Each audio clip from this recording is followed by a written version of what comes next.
beats strong in our chest.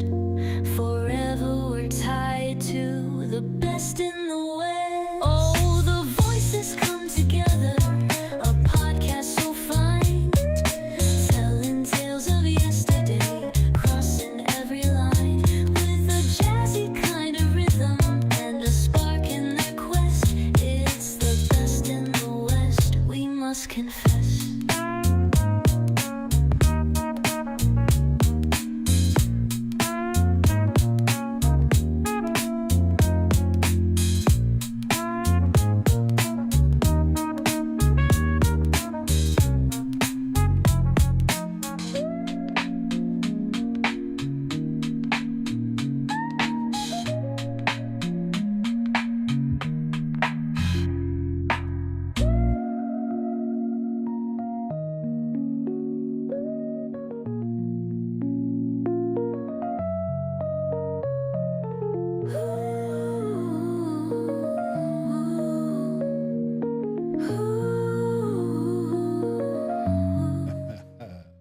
Hey everyone, what's going on? This is Mr. Riley coming to you live from the West Coast, the best coast, the West Side. Thank you for tuning in to another episode of the NCS Best in the West podcast.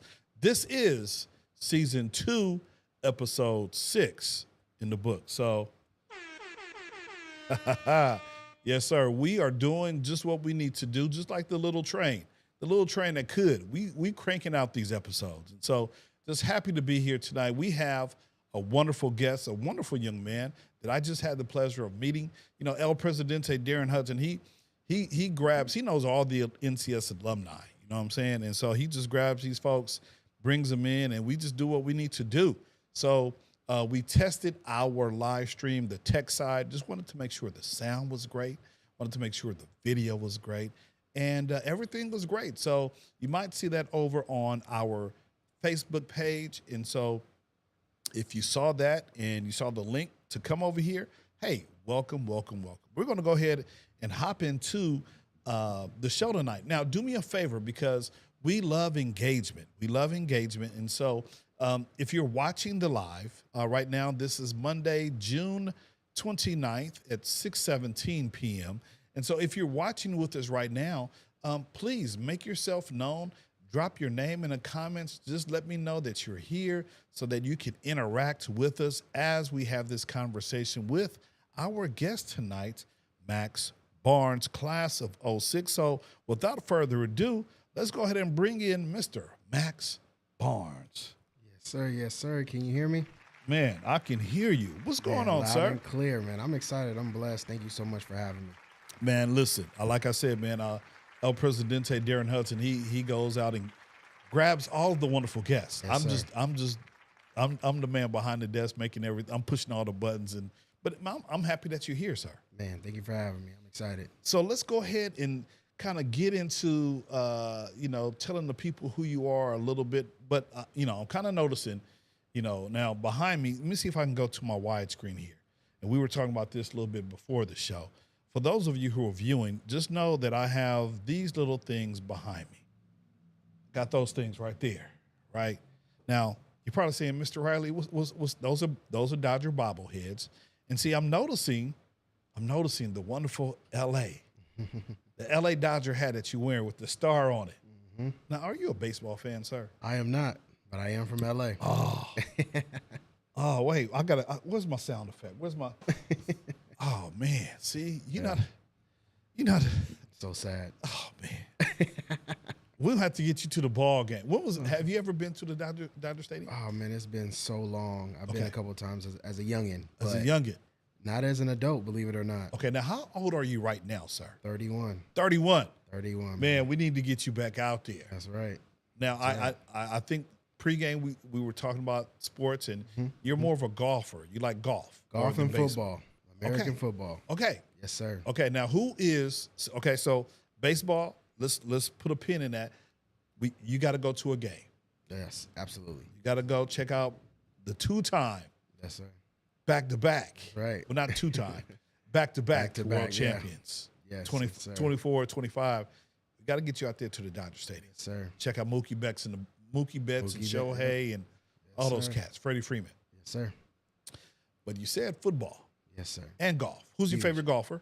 Of course, Tiger. Okay. You know, that's easy. We were talking about that Right. beforehand, how he just changed the golf game. Yeah, Okay. of course.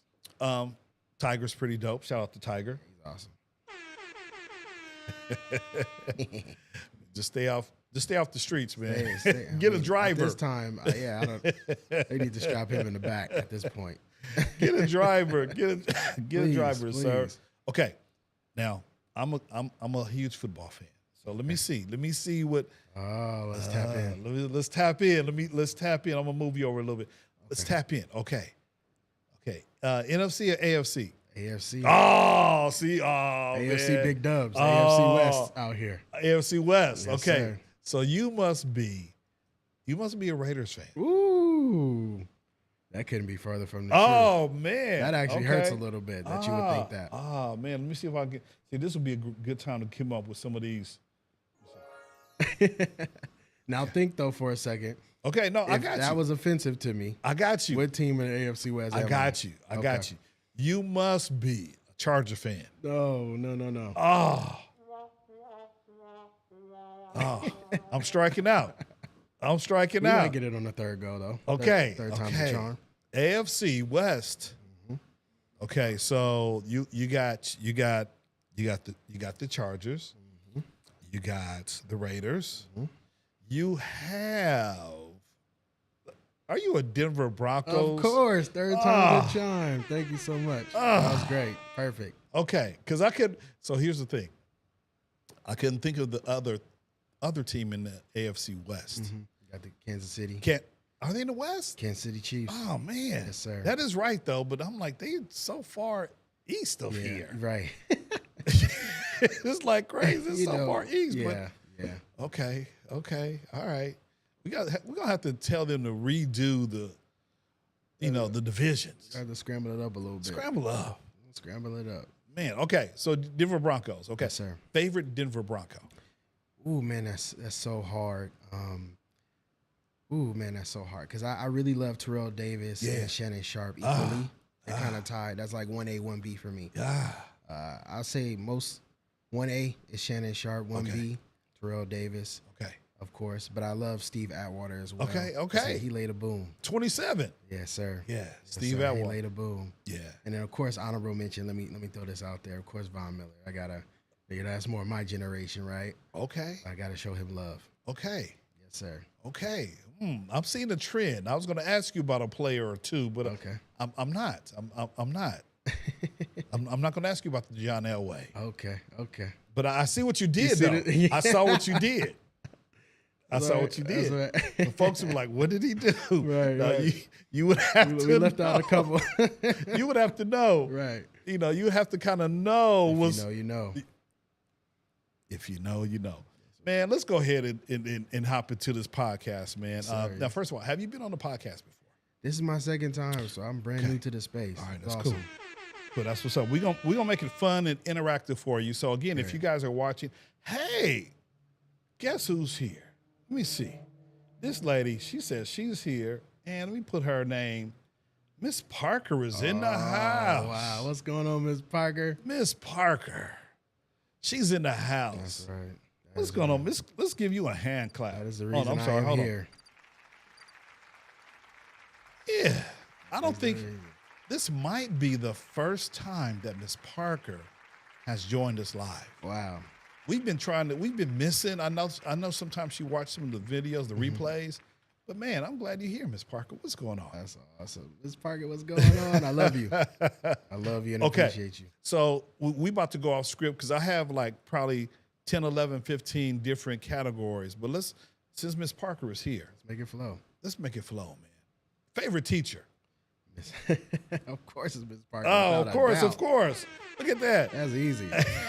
Why would Miss Parker be your favorite teacher, sir? So look, she put me on my place many times. Let me start off with that, right? So she was not shy at all with making sure I knew when I was going down the wrong path, right?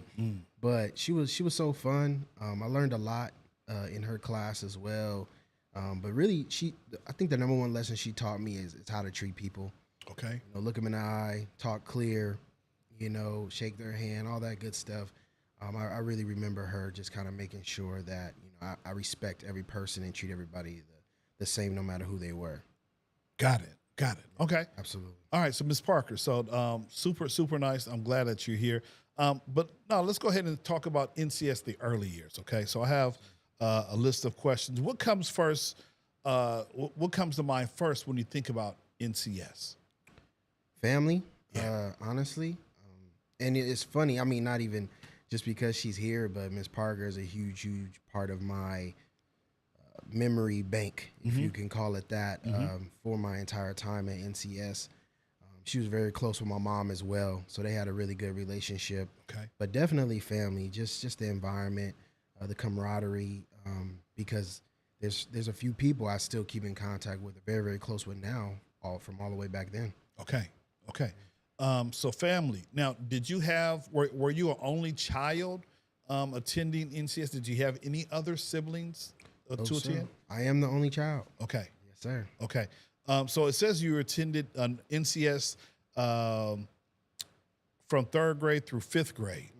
Now, what kind of, besides family, what made those years memorable? Because those are some wonderful years. I remember being a 5th grade teacher. Okay. And I ran into one of my 5th grade students a couple of weeks ago. Oh, wow. She's in the field of education, but I remember, and she was like, "Oh my gosh, Mr. Riley, you were my 5th grade teacher." Now, first of all, I felt old, but the fact that she remembered that I was her 5th grade teacher, those are the years, the 3rd through 5th, those formative years are some very good years that, that are influential, the adults in your lives. So, what makes it memorable for you, that 3rd through 5th grade years in your life? The summer camps as well. The 3rd grade through the 5th grade, like you said, is such an important, impactful time in a young person's life. And you can go wrong very quickly, right? You can get influenced, by the wrong things. Yeah. But for me, the village component that came along with NCS from 3rd grade to 5th grade, the different teachers I had, the football coaches we had as well.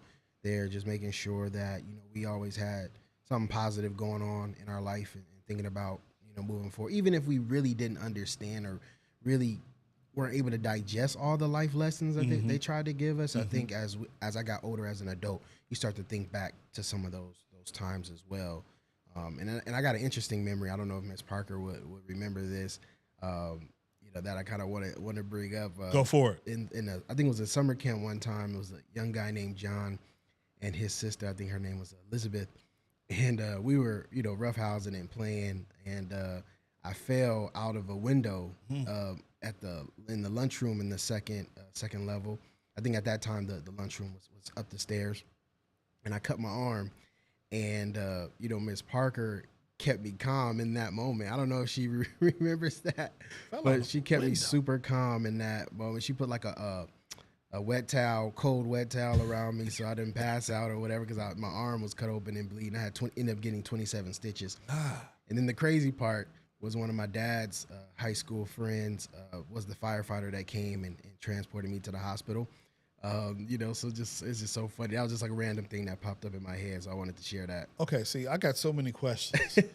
Okay, so the 2nd floor, Yeah. you were up there. Yes, sir. And you're eating lunch or whatever. Yeah, I don't even know what we were doing. I believe it was a summer camp. Summer camp, okay. Yeah. Okay, summer camp, 2nd floor, what we call the fellowship hall.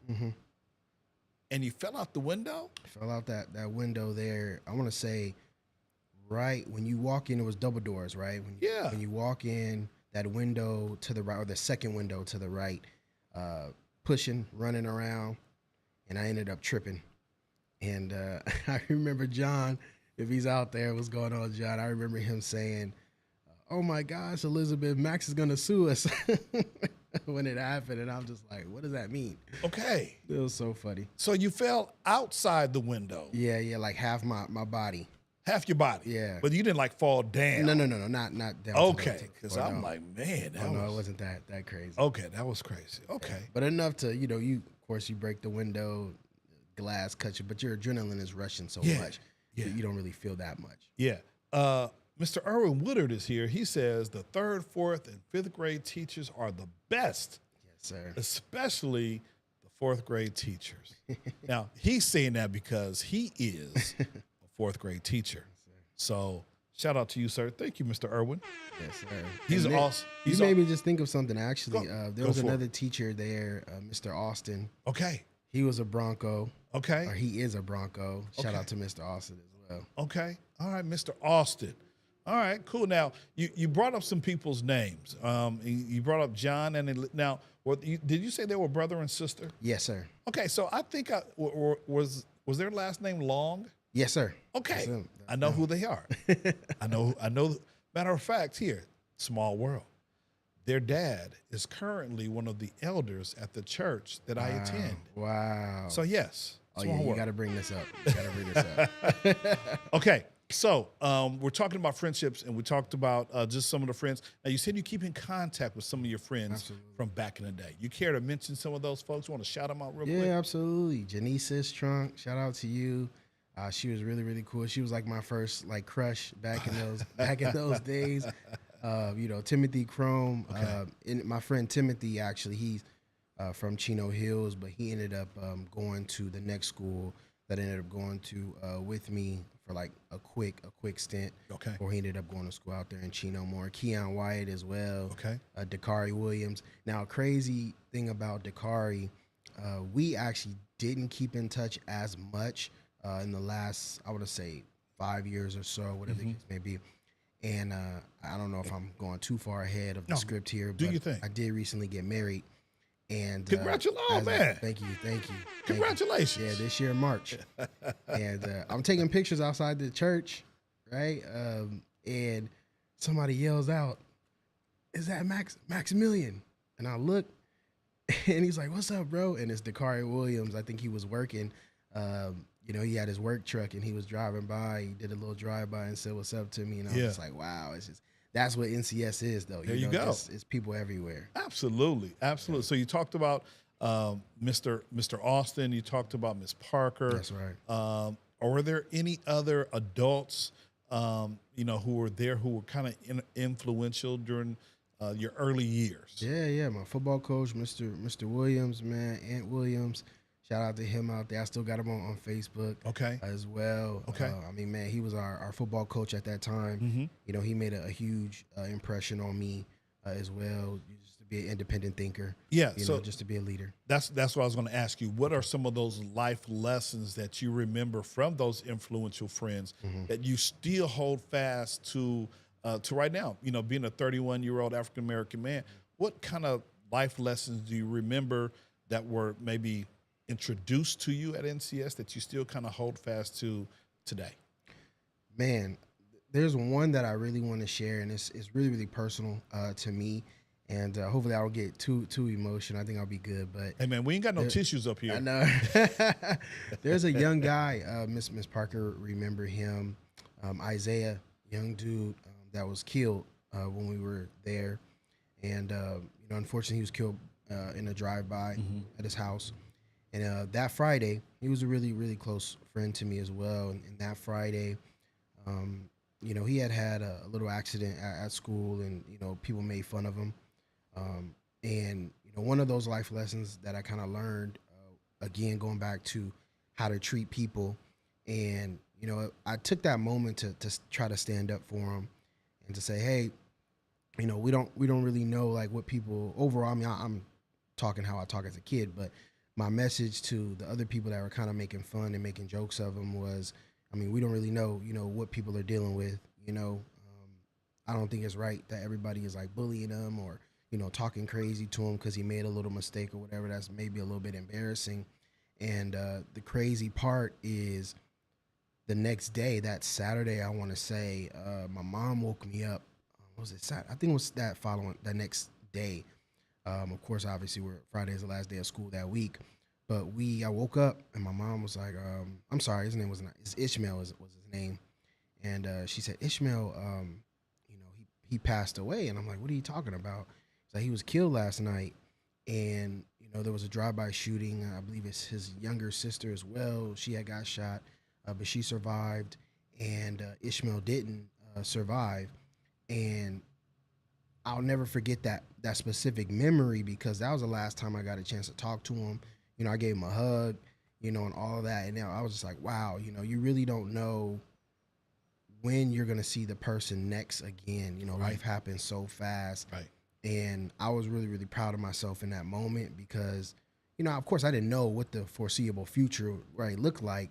And, I just naturally did that. And that was because of, people like Miss Parker, people like our coach, Miss Rose as well was one of the teachers I remember, just keeping us in line and making sure that when we are coming across people, treating them with the ultimate respect, because that goes a really long way. And that's a memory I'll hold on, for the rest of my life as well. And a little fact about that situation, my grandmother had worked for a funeral home at that time, and his services was actually done by my grandmother's funeral home. And so, I was able to attend the services, of course, but it was kind of like a family environment. And I don't know if his family is listening, but, I hope you all are doing well.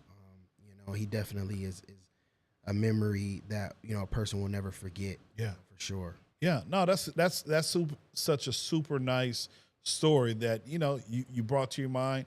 You're talking about bullying now. That's a big thing in our schools. Folks, are unaliving themselves because of things that might happen at school, and so it's always good. Now the big buzzword, especially as an educator, it's mental health. We got to take care of ourselves, and being able to speak out, having friends.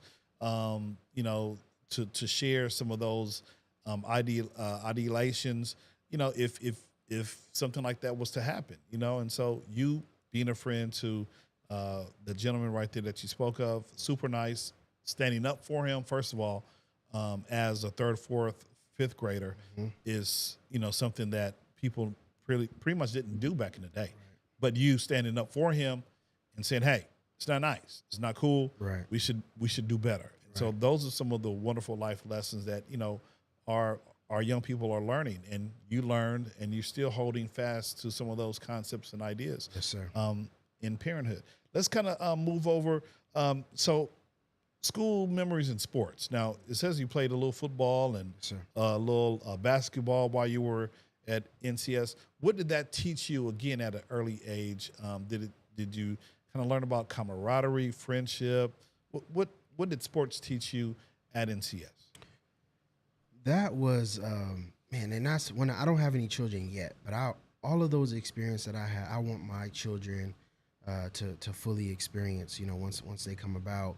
And one of my favorite lessons that sports and that camaraderie, that family-oriented environment builds, when you're tested, right? Because we're, essentially going to war, right, with our friends. I mean, we may not look at it like that necessarily at that young of age, but we're being tested a little bit. Emotions is high.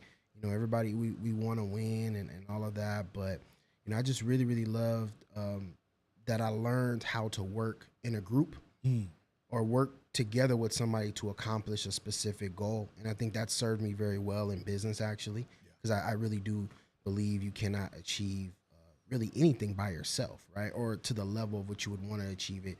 You have to go with people, right? And you have to be able to lock shoulders with people in any aspect of life. It's very difficult to win on your own. Yeah, absolutely. Now, what kind of football did you guys play? Now, you guys probably played flag football, correct? Yes, sir. It was flag football. Yeah. Okay.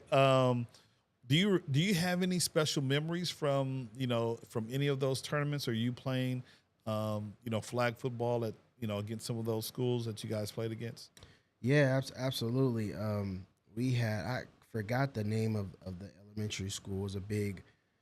They pretty much won, I want to say, just about every year almost. When we played, but nonetheless, one of my favorite was we actually got new jerseys at the time. I think we got black jerseys at this time, and I think I got a chance to play. One of my funnest memories there, I got a chance to play running back in and I scored a touchdown. Okay. Which was cool. Okay, Terrell Davis. Okay, Right, Terrell Davis. Exactly. That's funny. So yeah, that was like a really cool, memory there. Yeah. And because I had played most of the time, linebacker was my main position, and even in high school, that was like my main position. But I got a chance to get the rock a little bit in my hands. You know how us big guys are. When we get the rock, man, we unstoppable. That's like the best memory ever at that particular time. And the cool part is I was able to do that, and I played on Saturdays. I was a part of the Snoop Dogg football league as well, as at a young age, and played Pop Warner football. So, like football at that time was my entire identity, entire life. Got you. Yeah, no, my friend, Mr. Irwin, the bigness at the bigness one, he's still watching, I think, and he's kind of a big guy, and so when we would play basketball or whatever, he'll get in and be like, shoot Quake. Yeah. Sometimes he'll make the three, and he'd go off, and then sometimes he wouldn't make the three. Yeah. But yeah, I know when he made it. You couldn't tell him nothing. Yeah. You couldn't tell him nothing. Nothing. Absolutely. Jordan ain't got nothing on him. Man, listen. Come on. And so I just wanted to let you know Ms. Parker is still watching, and she said she does remember the story surrounded around what happened. So that's crazy. Thank you again, Ms. Parker, for chiming in. Okay, so how do teamwork and leadership through sports show up in your career today? Yeah, absolutely. One specific example I will give you. So I do work in the financial services space. I'm licensed in about 14 different states. And so I do a little bit of traveling as well for my work. And, I remember I did a seminar. This one was a free seminar that I hosted alongside some folks that I got connected with that works for a company out in Utah, specifically.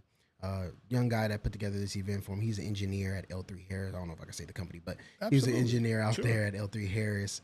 And so they're very similar, like Raytheon. They build government drones and stuff like that. Okay. And so we were doing a seminar, and the demographic was mainly Black, right? And it was different ethnic backgrounds there too as well, but mainly Black. And it was a Vietnamese guy there, and he's not a native speaker with English, okay, but he obviously could understand it. He enjoyed the event. All that stuff is great, right? So anyways, long story short, I ended up meeting with him. He wanted me to look at his 401k and different things of that nature. And so I was able to, long story short, help him with that. However, I could have earned a much larger commission had I only dealt with that client by myself.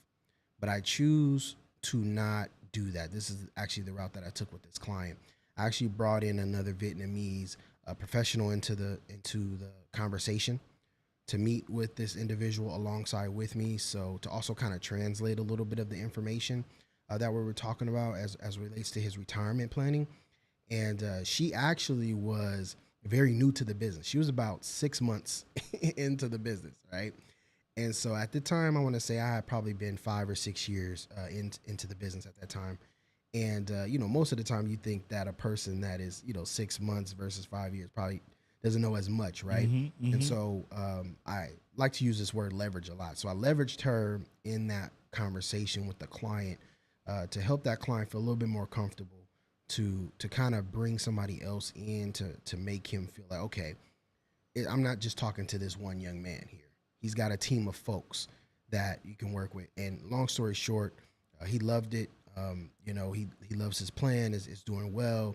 He refers me clients all the time. Actually, he referred me another a Vietnamese client that I'm meeting with this Friday, actually, to think about. Are you meeting by yourself or with somebody else? I am meeting with this person by myself. He's a little bit more Americanized. There you go. Yes, sir. But that's just a little example there of, how you can be greedy, right? Yeah, or I could have tried to just do it all by myself and potentially have lost it all, actually.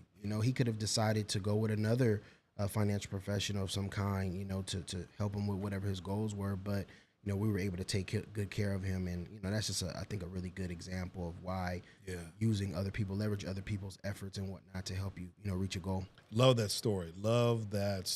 It's like, look, I learned, I'm going to need some help. Somebody come, Now, you can speak Vietnamese a little bit better than I can. That's right. The That's second right. time, it's like, Exactly. look, Exactly. dude, can we hang? Can we talk? Like, That's oh, yeah, right. okay. I'm going to keep it to myself. But the fact that Absolutely. you wanted to bring somebody in and kind of share the wealth a little bit, because that kind of speaks to teamwork, right? It speaks to just being a team player. Yes, sir. And so, having that kind of situation at NCS, glad to know that NCS helped pave the way for you having that definitely. idea about teamwork and, not just trying to keep everything being the one. You know Right. what they say, there's no I in team, Exactly. right? So it kind of reminds me, I think they were talking about, I think Shaq was talking about Kobe during when he passed I away. think I know where you're going with this. He said, Shaq said, look, ain't no I in team, but there, and Kobe responded, said, there's a me. Is a me. In that, Yeah. blank. That's right. Shout out There's to a Kobe. me. Shout out to Kobe, Yeah, man. rest in peace. Man. All right, so here's a question for you. Okay. If you could reunite with your NCS class today, the folks that you hung out with, Okay. right? Because a lot of folks that hop on, they're kind of in at NCS from kinder to all the way through sixth grade, right? But you were there for a couple of years, for about 3 years. Yes, sir. If you could reunite with your entire NCS class, your classmates, what would you want everyone to know about your journey? Wow. Man, that's a loaded question. Yeah. To try to sum it up a little bit, what I would want for them to know from me, even the people that maybe we didn't see eye to eye at NCS, I think every single last one of them have impacted me in a way where I learned some lessons, was taught some lessons, but also, was able to win with and take some wins. So they've impacted me overall in such, I would say, a positive way. Okay. That it's influenced me to move the way I move as a human being today. So that's what I would want them to know. Got you. Certainly. Let's kind of move on, kind of pick up the pace a little bit. Let's Yeah. talk about your educational journey. So after NCS, you attended Frederick K. Price, and then later Vernon Day. Yes, sir. Right? How did those experiences shape who you have become today? So, I think a lot of people know about Frederick K.C. Price, the third school. Unfortunately, they are. I think they're closing this year, They're right? closing in June, or they just closed this month. Wow, in that's June. right, huh? Yeah. And a little fun fact as well, me and my wife, that's actually where we met. So we took engagement pictures there Okay. recently. So that was awesome, to see some of the teachers there, still there hanging on. So it's, it's sad that school is moving on. But, I totally took a lot of great memories there. But that school is obviously well rooted in God. And, that was one thing that I really was able to take and move forward with the spiritual aspect of my life. And I think I was at a time where, I'm a little bit older, of course, so I can start to understand a lot of those lessons a little bit better. I ended up, joining, probably my fondest memory there was joining the drum line, meeting my best friend Clifford, who actually was one of my best men in my wedding. So that was awesome as well. And man, I really have a lot of great memories at Vernon Day High School, which is an all boys, for those of you who don't know, all boys Catholic school, still to this day. Another fun fact, my father went there, and a lot of the people that I call my family, that they're technically not blood, but they all went there as well. Got you. So I really, really loved it. One thing about Vernon Day High School that I really, really took from there and had a great experience with was their corporate work study program. So it was a couple companies that I worked at while I was there. Okay. Tell us. Yeah, so one company, Herbalife International, I worked there in their distributor services, taxes, ethics and compliance. Worked at the LA Live office as well. Did a lot of fun events there because they sponsor basketball and I think it was like NASCAR, different things like that. So I was able to kind of learn how they pull together those events and had a lot of fun, learned a lot of life lessons there. And then also too, I worked at a law firm called Foley and Lardner, and Foley and Lardner was quite the experience. I want to say it was myself and the receptionist, the only black people in the entire firm there. And of course, I was like, 16, I want to say, 17, no, maybe 15, 16 at that time. And being in that environment, that was like the first time I learned what classism meant and how people looked at you a certain way based on what they thought your economic background was and the assumptions that come along with that. And even if you did not come from a certain financial background that they came from, they still treated you right a certain way. And vice versa. From that lesson I learned from Ms. Parker, the total opposite, right? They do not treat you equally. Yeah. Right. So it was a real reflection to me, looking back at it, it's a real reflection of how the real world works. Yeah. So I took a lot of lessons from that. Man, that's super awesome. And I was going to ask you before you even said it, you met your wife. You met your wife. Now, why don't you go ahead, if you don't mind? I mean, you've been mentioning everybody else. Yeah. You got to shout out your bride, man. Of course. Go ahead, shout her out. Hey, baby. I call her Wavy Baby. But her name's Brittany. She's really, really awesome. Man, we've been able to create a wonderful, I think, life together so far. I mean, I know we're young and early on in our marriage, but we've been friends for a very, very long time, and so I'm super glad we came together and made it official. That's what's up. What's up. Let's see. I was going to ask you, what is something that you hope to accomplish for you and your wife? Something that you think about that you would like to accomplish within the next 2 to 3 years. Let's simplify. 2 to 3 years. Okay, Yeah. simplify. Okay, I was thinking probably a little bit longer than that, actually. But in the next 2 to 3 years, we ourselves. Let me kind of give you the long term, I guess, goal before I kind of give you the shorter term really quick. But we have a desire to open up a boutique hotel together. So that's one long-term goal that we have, right? Really 5 to 7 year range is what we want to do with that. Okay. So in the meantime, we're actually developing a couple service-based businesses for hotels, cleaning services, different things of that nature, so that we can start to build relationships with hoteliers and different things of that nature, but not like your traditional hotel, specifically, boutique hotels that, maybe in like Sedona, Arizona, right? Or Palm Springs, those specific types. And we want to bring that into our community space and curate it into a really awesome experience with a lot of, my wife, she's in the music business, so she's a creative person, but she's also on the business side of music. But one of the cool aspects we want to introduce is the entertainment element to the hotel space, not just for people that are going to stay there, but for the community as well. So really excited about that. Okay. All right. That's what's up, man. I mean, my wife and I, we let's see, dang, how long? We've been hanging out about 29 years. Yeah. Wow. That's awesome, man. 29. That's awesome. So, just, word of wisdom from an older dude to a younger dude. I was going to ask you, actually. Communication. Okay. Just communicate. Okay. Sometimes you got to overly communicate. Just communicate. Yesterday. Funny you should mention. Funny you should mention that, right? Ding, ding, ding. That's funny. We were driving. I forgot where we were driving, but anyways, we were driving. We were either going or coming from church. Okay. And which is up the street from here, actually. But anyways, we were going or coming from church, and I said that that was something that we should put on our daily calendar just to work on a little bit more. And she was like, well, I think we communicate really well.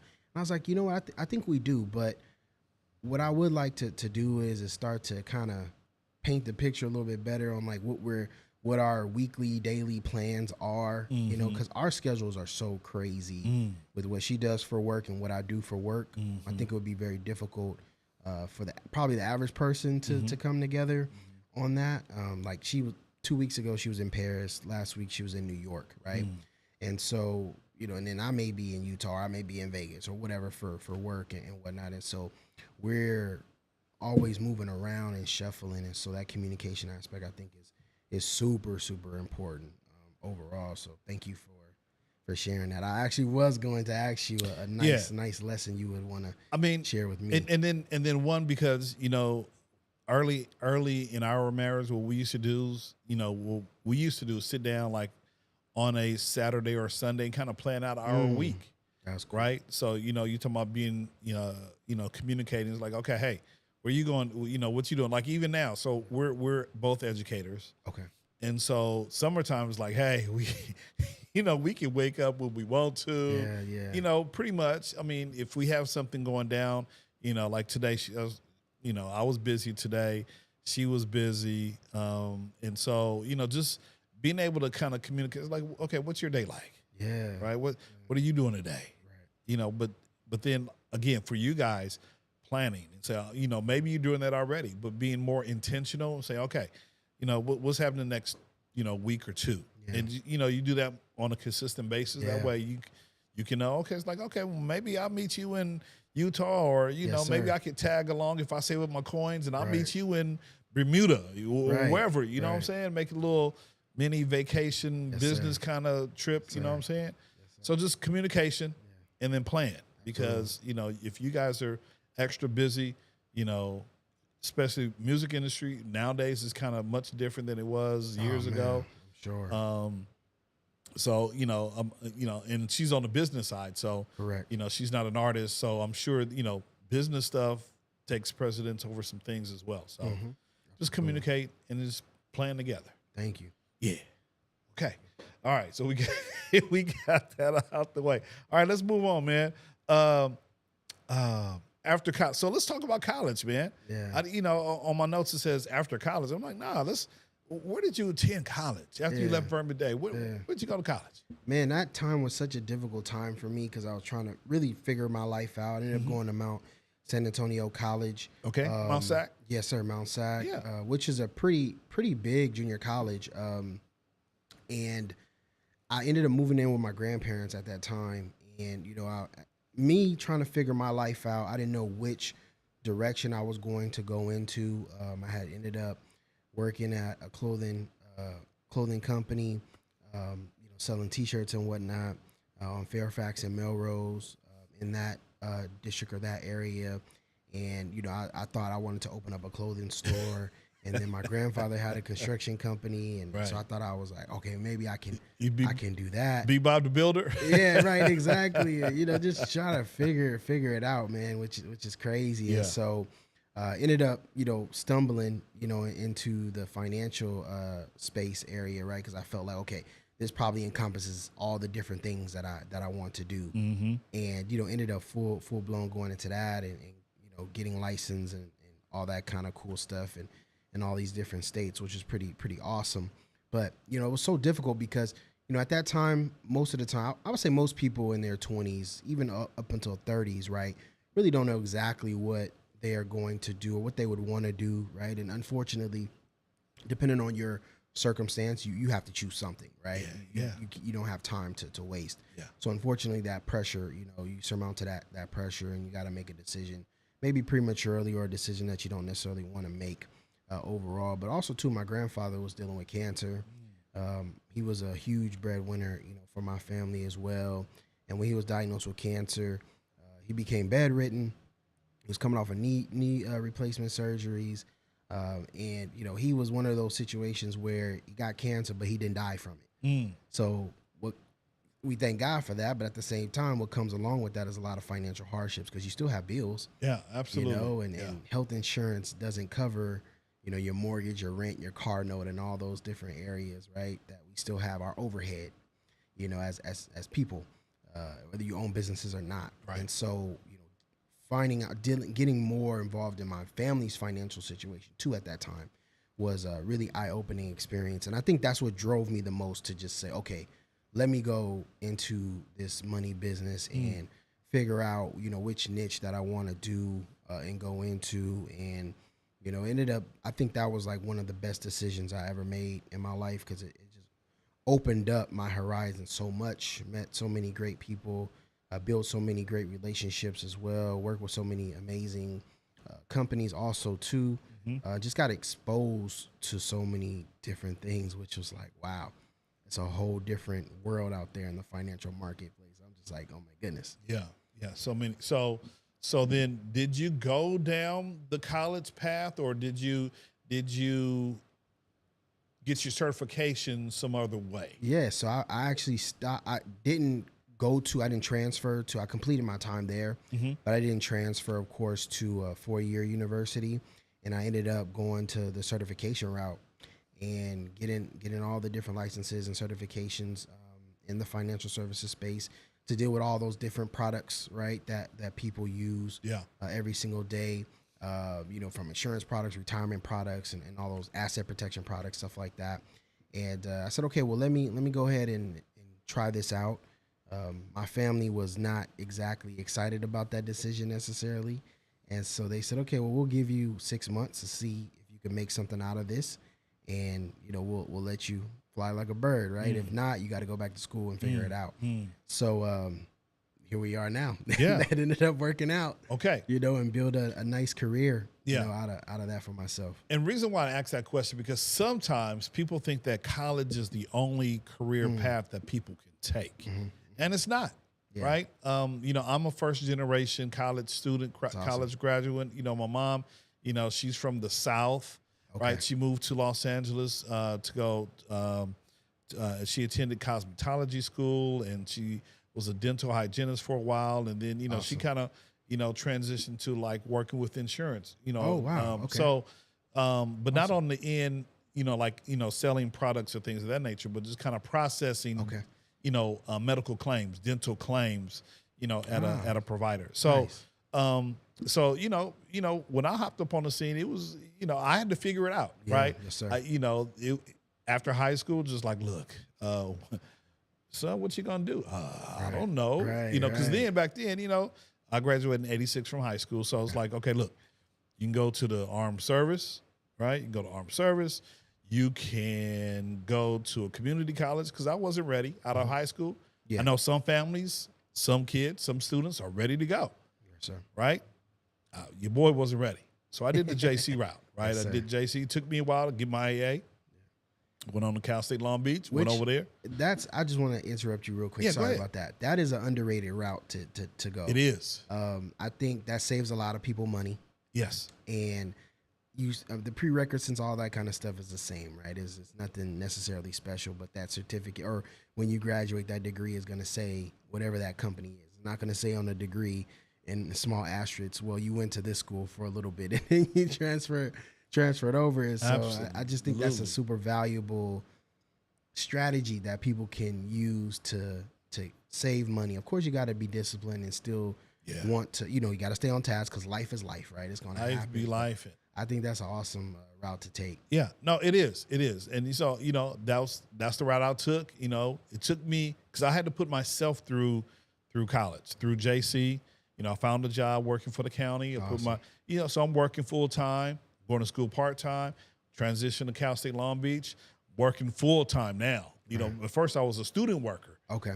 And then now your boy got a real job, because you got bills now. Yes, You know what I'm saying? You got bills. So it's like, okay, you need some more income. Right. But still going through and wanting to complete that task. And so it took a little bit longer, but I was able to do it. And so you arrived. I wanted to ask that question for you, because there might be viewers, or if we're able to chop this up and have it as a small piece of content where college is not the only way. There are trades, there are certifications that people can take to earn a decent living. Yes, sir. Right. So thank you for taking that route, and ain't nothing wrong with two junior college cats hanging out on a Monday. That's right. Exactly. Exactly. Shout out. Okay. Exactly. So then let's kind of transition over to financial services and purpose. So today you help business owners and professionals prepare for retirement and preserve wealth, right? Yes, what drew you to the financial services industry? And you kind of talked about that a little bit with, your grandfather and just your family wanting you to Be like, look, you got 6 months, sir. Right. Max, you. Now, is Max short for Maximilian? Yes, sir. They're like, look, Maximilian, Max Million. check it out. You got some months, sir. you on the clock. You on the clock. You know, you got to figure this out. So, let's see. So yeah, I like the term you bet it on yourself. Yes, you took sir. a chance. You took a risk. Yes, sir. How did you feel about taking that risk and kind of proving your family like, hey, I can do this thing. Can do it. Yeah, I felt that was, like I always say when I tell people my story or I talk to people about it, that was the best decision I ever made, was to, like you said, bet on myself, bet on yourself, which is really important. It was a difficult decision to make because it just seemed like I was the only person that thought it was a good decision. Sure. And of course, you have all these amazing people that have protected you your entire life, taken care of you, supported you, fed you. And, for them to not necessarily look at that as like the right step, it was a difficult decision to ultimately make. However, I do appreciate the time horizon, right, that they gave me, that time stamp, and saying, look, we still got you, but this is, we want you to go this route, but if this is what you're saying you're going to do, and this is what you truly want, I appreciate them for, there's a lot of people out there that want to make that kind of decision and they don't have the support to make that decision. And my family, and pretty much like NCS brought out of me or put into me, was to always be a leader and to make my own decisions and don't follow the crowd. And I hung on those decisions there and or those life lessons that I learned. And even though some of the people that taught me that lesson didn't necessarily like that decision, I was able to go ahead and just say, you know what, you guys instilled in me to be a leader, make my own decisions, do not follow the crowd, and I believe that this is a great route for me to go into. It's not like I don't want to work, right? I'm just saying I don't want to go to school. I don't want to do anything. But this was like something that it was just on my heart to do, and I just did not feel like I could live with myself if I didn't take that leap of faith. Got you. So here's a question too, because you're in the financial space, right? Yes. You're trying to help people preserve and build wealth. What are some mistakes that you see people take as they're trying to build their wealth? Whatever that looks like for some of, so for everyone, it might look a little bit different. But what do you see? What are some common mistakes that people make, when they're trying to plan financially?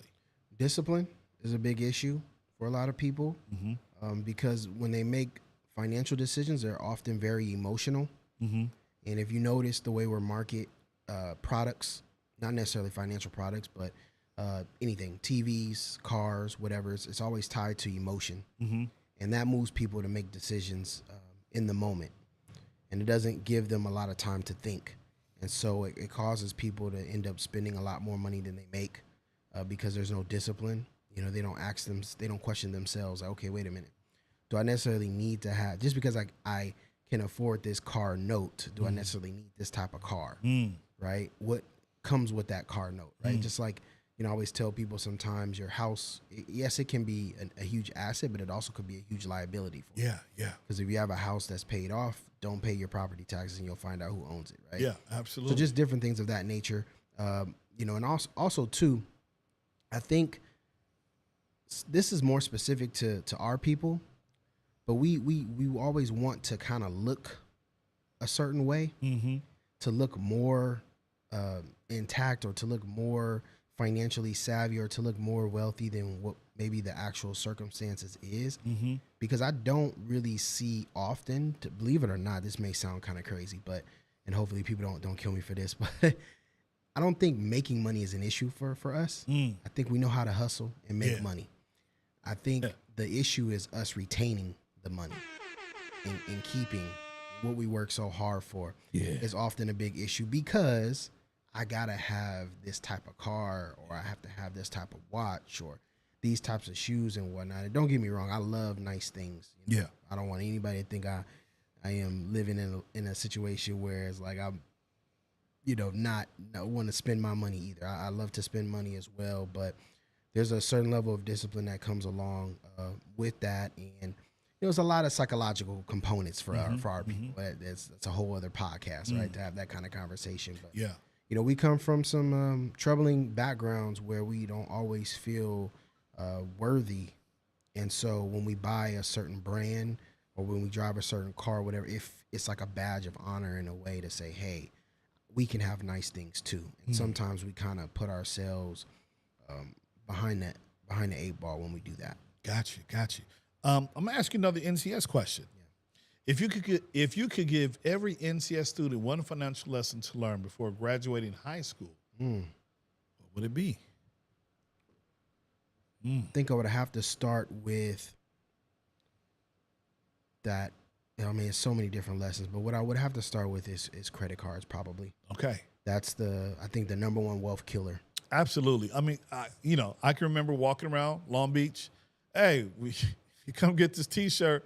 You want a credit card? You want this T-shirt? That's exactly why. You know what I'm saying? So I get it. I got 2 kids in college right now. Yeah. Shout out to S3 and S4, Prairie View A&M. There you go. Hey, shout out Panther. Yes, sir. But yeah, your dad is doing great over here, by the way.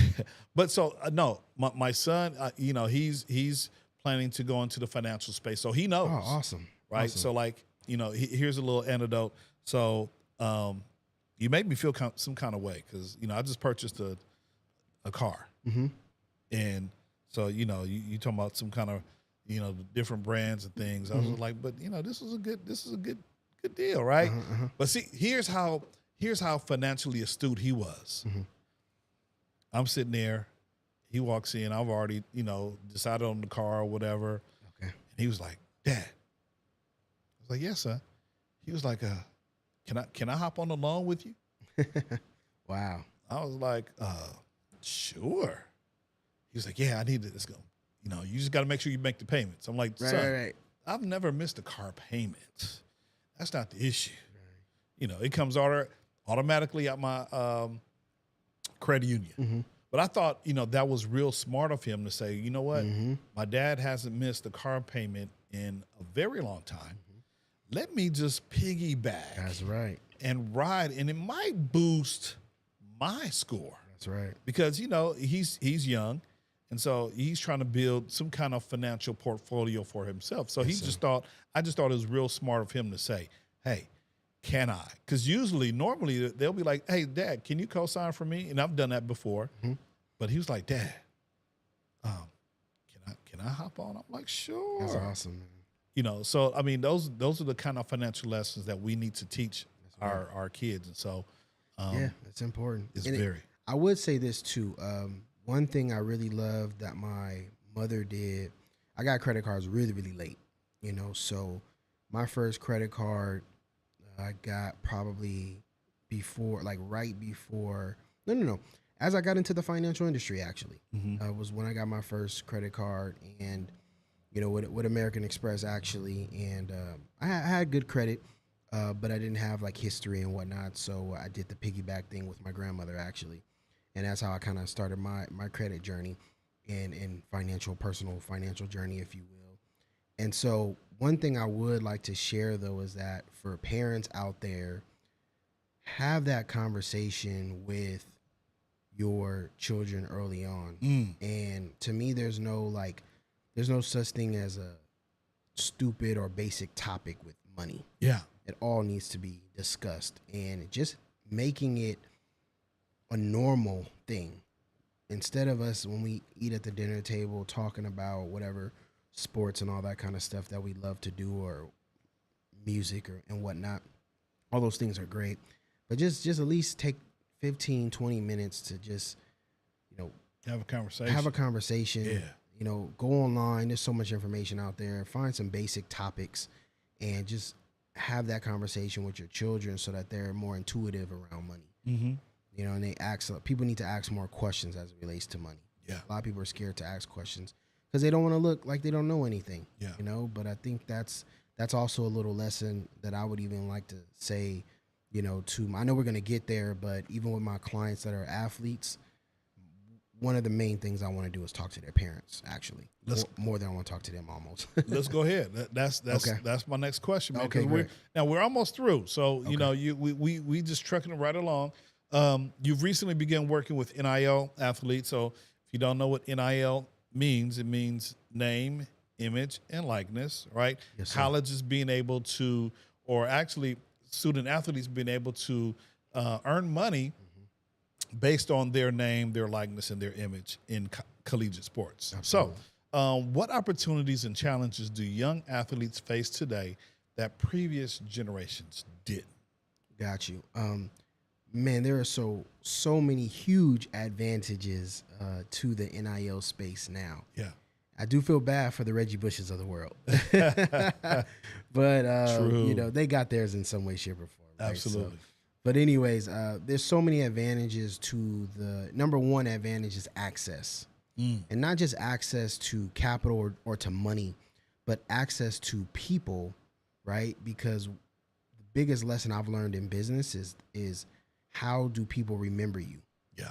And the relationships you build, because eventually you are going to interact with a lot of people that you've interacted with early on in your life or early on in your career, and they could be a huge deciding factor in whatever deals you're trying to close later on in life, no matter what it is. And so again, going back to NCS, treating everybody equal, Being fair. being fair, Yeah. no matter who they are. And so there's so many advantages to that. Now the disadvantages component to the NIL space with these young athletes, 17-year-olds, 18-year-olds, 20-year-olds, making $1 million, $300,000, $500,000 a year to do something that they would do for free. I think that's awesome. But also is the access. And so when you are meeting so many people, it's hard at 20 years old, at 17 years old to decipher. Yeah, the discernment. Yeah, the discernment is hard, and I hope that a lot of these young men, whatever spiritual journey they're in, they need to be rooted in that in some way, shape, or form, so that they can trust, whatever that higher being is that they believe in, to help them with more discernment, with making decisions around the people that they are around, Yeah. and to know, okay, is this person really here for me? Do they actually care for me or for what I have access to? Yeah. And that to me is so unfair of a situation for these young guys, young people, not just men, but young women as well, to make those decisions. So it's really, really hard on them. I would say, we look at these athletes and almost like they're not humans, right? And they get this amazing amount of money and they get some TV time, some air time, and we stop looking at them like our cousin, Yeah. our sons, our nieces, our nephews, people that we know we have to, it takes a village to raise people, and oftentimes most of my clients actually is them and their mom. That's it. So it's very difficult, for them to make decisions for themselves, with everything just coming at them so fast. Yeah. So here's my last question regarding NIL and working with athletes, and I'm glad that you clarified both. Talking about student athletes, boys and girls, men and women. Yes. If you play collegiate sport, because now NCAA is like, look, with all this stuff, there's all this money coming in, because not every, and here's a misnomer too. Let me just clear up. Not everyone who's playing a college sport is getting money. Correct. We talking about these schools who have big time boosters like the Alabamas, Texas. like the USC's, the Texas schools. I mean, not all the schools Right. not all the athletes are getting the money. If you're a big time producer, out of high school, and I feel bad for these folks who are, because now you have 5 years. NCAA is like, look, you got 5 years to get your stuff done. Yep. We not doing any red shirts or whatever, gray shirts or black shirts or blue shirts, or you got 5 years to get it done, and you better get it done. So they were like, look, if y'all gonna make some money, or some of y'all making the money, because not everybody, and we're gonna go ahead and do this over here. You got 5 years to get it done, so you better play it out really, really well. Which goes to My last question: how important is it for athletes and entertainers? Since you said your wife is in the music business, Yes. how is it? How important is it for athletes and entertainers to have trusted advisors around them, especially at the ages of 18, 19, 20, and 21? Man, it's okay. I look at it like this: you got God, you got family, and then you got those trusted advisors right there for yourself is super, super important. It is up there with God, and it's up there with your family as well. And the reason why it's extremely important for these young people to in the entertainment space, in the sports space, to have trusted advisors, especially early on too, is because of there's a mixture of decisions that you have to make, and fairly quickly you have to make these decisions. And if you don't have a lot of life experience, which obviously none of them do because of how young that they are, you can make a decision that you didn't think about 4 or 5 steps after you make that decision. Right. That trusted advisor that's had a lot of life experience, forget financial experience, just life experience in general, can kind of help you navigate, especially if they were involved in similar shoes. I think that's important too, to get involved with advisors that come from where you come from, that have seen what you've seen, and essentially been in your shoes as well. And of course, they're professionals. They know what they do.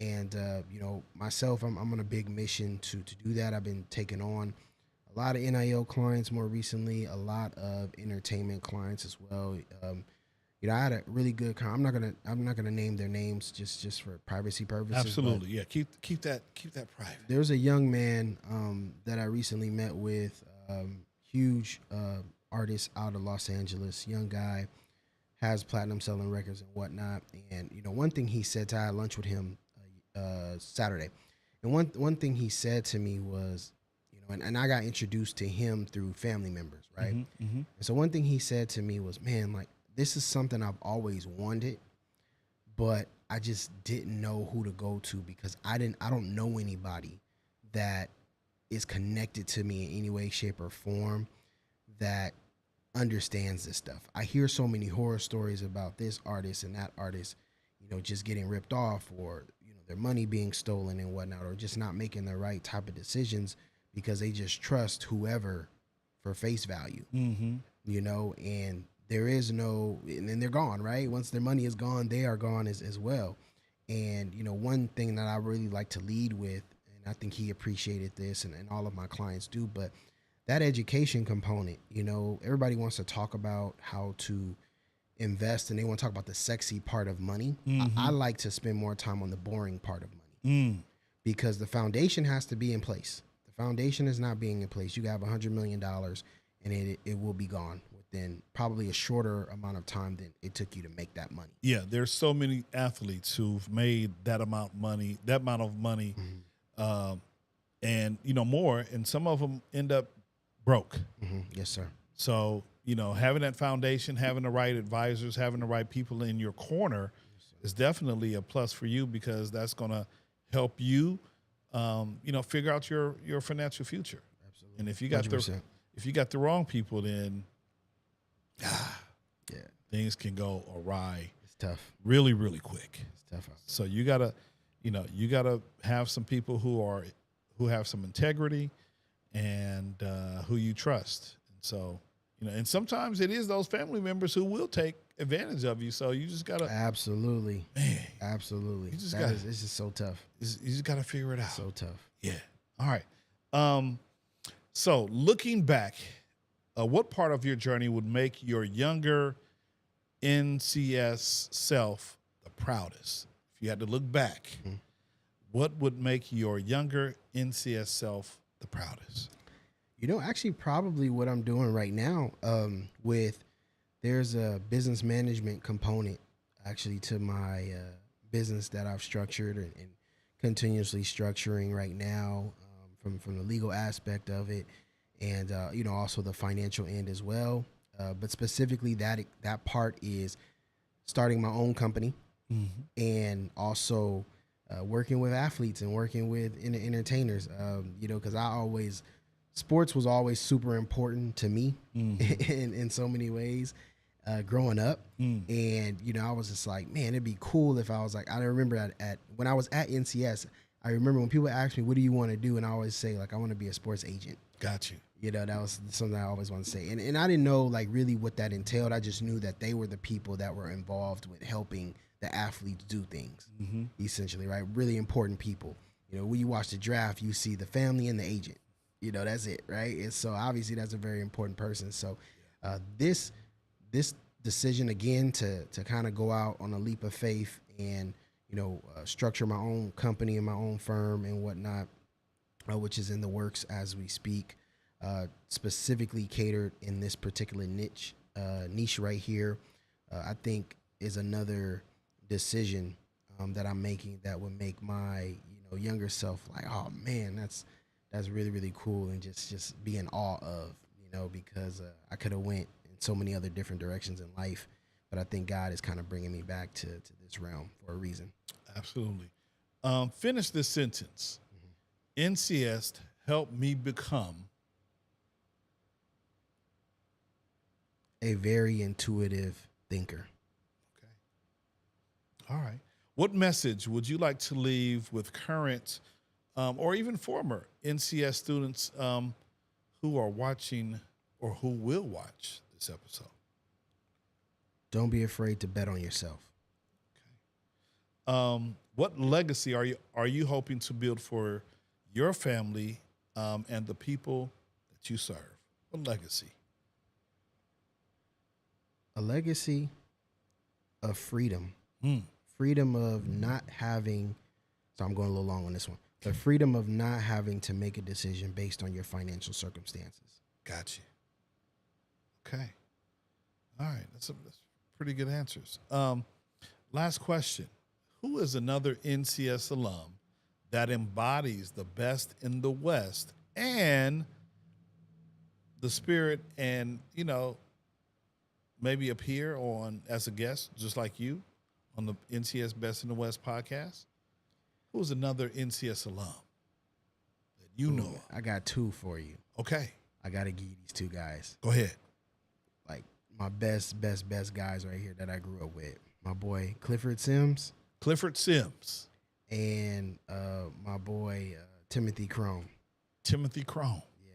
Yeah. But I think Timothy, he's probably the better person, I guess, for this, but he definitely, Timothy Crone, I would say, if I had to say one person, definitely Timothy Crone. He's done some amazing things with his life as well and his businesses. Got you. All right. Man, we've had a nice long journey, nice long conversation, reminiscing about the halls of NCS and some of your favorite people, some of your favorite things, and just, how NCS helped lay a foundation for you to be a financial thinker, to be a team player, and ultimately, want to give back to the community. And so hats off to you. Thank you. We appreciate you joining us tonight, man. Oh, thank you for having me. If folks want to connect with you, do you have a space or a social media platform that people can reach out to you and say, hey, and hit you up? Or yes. Where can people find you or reach you? Please run as quickly as possible to my Instagram page. I'm working on some remarketing and whatnot around what I'm doing. But the Instagram page, the is at the Next Generation Group. So that's the Next Generation Group. Hold on. At the THE. Next. Got you. Generation Group.